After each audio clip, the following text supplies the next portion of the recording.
now give the floor to Guang Chung from AIPP. Thank you, Chair. I speak on behalf of the Indigenous Navigator Consortium. We welcome this important study on the right of Indigenous peoples to data, including data collection and disaggregation, and commend the expert mechanism for its work.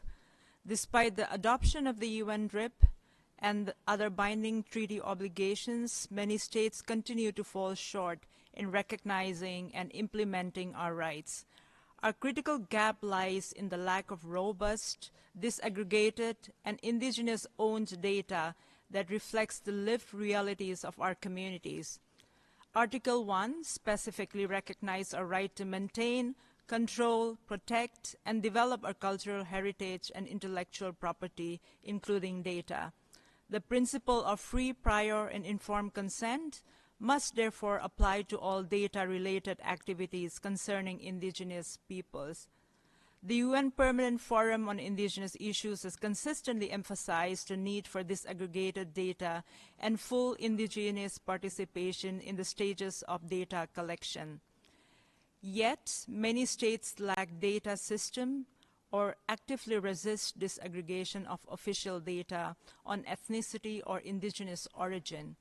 Moreover, data is too often collected without our consent and misused and misappropriated.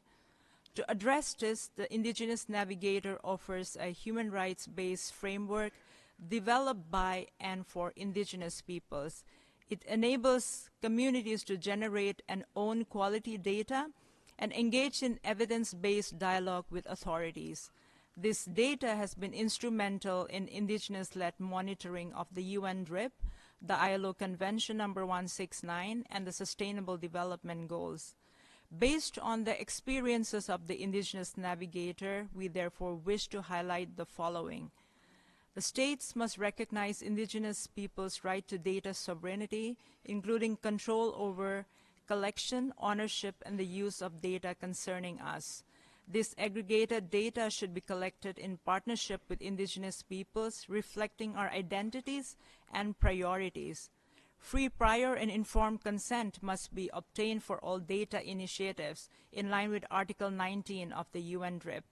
And states and UN agencies should support Indigenous-led data initiatives, such as the Indigenous Navigator, through sustained funding and capacity building.